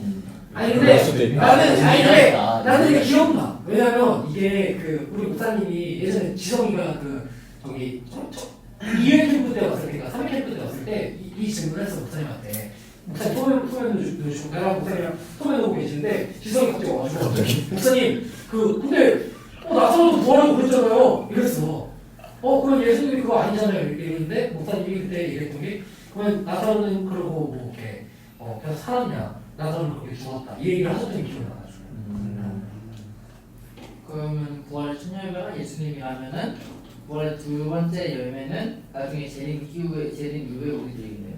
아니 첫 번째 열매랑 두 번째 열매는 그럴 수 있죠. 예수님 다음에 구하는 사람이 두 번째겠죠. 근데 예수님이 나중에 재림하셨을 때 우리가 어떤 모습일지 모르는데 만약에 죽은 자가 살아나듯이 우리가 무덤에 있다 이렇게 부활도 일어나게 되면 우리가 뭐 부활의 본체가 될 수 있겠지만 재림 이후에도 부활이 있다고 했잖아요. 대리교회 구원이라서? 저번에 않았어요? 몰라요. 요한계시록까지 우리가 건드리지 마세요. 성경책 보여줘야 돼. 여러분 우리 아니 아니 계시록은 성경을 보고 건드리지 맙시다. 우리가 아니 한 번에 나와 저거. 괜히 우리가 인간으로 하기 굉장히 쉬운 게 제가 요한계시록 진짜 큐티를 했었어요. 큐티를 했었는데 일단 한 4, 5일 열심히 그래도 뭔가 느껴지는 게 있어 올렸어요. 그 이후부터는 느껴지는 게 없어요. 계시록은 남이 학생과 학생이 건드릴 부분이 아니에요. 계시록은 느껴지는 게 아무것도 없어가지고 뭐야 이게? 계시록 엄청 좋아했잖아. 목사님 왜 말이야? 계시록 처음에 그랬는데 그래서 그럼 부활은 아마 끝날 때쯤 해서 중간으로 나올 거예요. 아니 부활은 그러면 부활했을 때 영원히 살아야 부활이 그러니까 몰라 이거 배워야 돼. 여기서 말하는 첫 번째 열매가 여러 의미가 될 수 있다는 거죠. 그러니까 뭐 다 가설인데 아니 다 그러니까 가설이 아닐지라도 뭐 지금 확실한 게 있을지라도 일단 여기서 우리가 얘기했던 나왔던 내용은 뭐 다시 안 죽은 사람이라서 첫 번째 부활이 될 수도 있고 아니면 스스로의 능력으로 살아난 첫 번째 사람일 수도 있고 아니면은 그 예수님을 믿음으로 구원을 받을 수 있는 그 세대의 첫 열매라는 뜻이 될 수도 있고 그러니까 다양한 의미가 담을 수 있다는 건데 그건 이제 어떻게 해석하느냐에 따라 다르고 아니면 이제 또 칼빈이 어떻게 얘기했을 수도 있고 아마 더 배우다 보면 나올 수도 있고 저는 세 번째를 지지합니다. 그래서 여기서 말한 첫 열매라는 이유는 그럴 수 있고 그럴 수 있고 일리가 있다. 굉장히 근거가 있다. 다양한 해석이 가능하죠. 성경은 다양한 해석이 가능하기 때문에 항상 조심해서 해석해야 되고 지금 우리가 공부하고 있는 이 조직 신학을 확실하게 다진 다음에 해석을 시작해야 되고 그렇죠. 잘 읽고 해야 돼요. 성경으로. 오케이 이제 마무리 멘트 하세요. 저는 나뭐 더 얘기하고 싶은 거 하면 얘기하고 어쩌다 나 이제 얘기하고 싶은 거. 그거 하고 싶은 게 있네. 딱 하나. 그 유기적으로 연합돼 있다는 게 사실 그 유기물이라는 게 탄소가 들어간 물질인데 그래. 잘 몰라가지고 저 과학을. 그럼 이게 헬라어로도 그걸로 써 있어요? 그걸 모르겠는데 이게 그럼 탄소로 연합이 에이. 아니 장난 아닌데 근데 어. 생각보다 안 먹혔지. 얘들이 너무 틀렸어요. 아 드리려고 한 거야? 네. 생각보다 안 먹혔지. 저 근데 너무 여기 목구멍까지 들어가서 여자 이거는 이과 드립이었어. 나왜 탄소가 넘을 수 있어? 이게 유기물이라는 게 탄소가 들어가는 물질인데 유기적 결합을 했을 때 탄소가 들어가지 않냐. 아 노잼이구나. 네, 노잼들이. 나도 문과 감성으로 예수 유기체 설명해. 그건 예수님 믿기 맞아요. 네. 탄소가 있으니까. 그럼 너도 유기체야? 야, 좋겠다. 같이. 예전에 사회문화에 유기체가 나왔던 거. 그럼 너 유기된 거 미워하지 마. 네? 유기된 사람들 미워. 아, 저는 이제 유기된 사람들 받아들였어요. 아니 마음에 받아들였어? 안 됐어요. 아 오케이 오케이. 마무리 멘트 한번 해. 드디어. 잡담을 할까요? 자, 오늘 공부는 여기까지 하도록 하겠습니다. 오늘은 23장, 24장. 성육신과 그리스도의 신성과 인성에 대한 증거에 대해 공부하고 토론해 봤습니다. 오늘 저희가 토론한 주제는 전지전능하심에 대한 여러 오류들 아니면 생각들에 대해서 토론해 봤고 또한 신성과 인성의 교류는 서로 분리인가 혼합인가 아니면 연합인가 그리고 또한 중보자가 왜 사람이었나 왜 예수님이어야만 했나 그리고 예수님이 성육신하신 그것에 대한 의미 그래서 그것에 대한 의의에 대해서 토론해 보았습니다. 끝이죠. 네, 긴 시간 청취해주신 여러분들께 진심으로 감사드립니다. 다음 시간에 다시 뵙도록 하겠습니다. 감사합니다.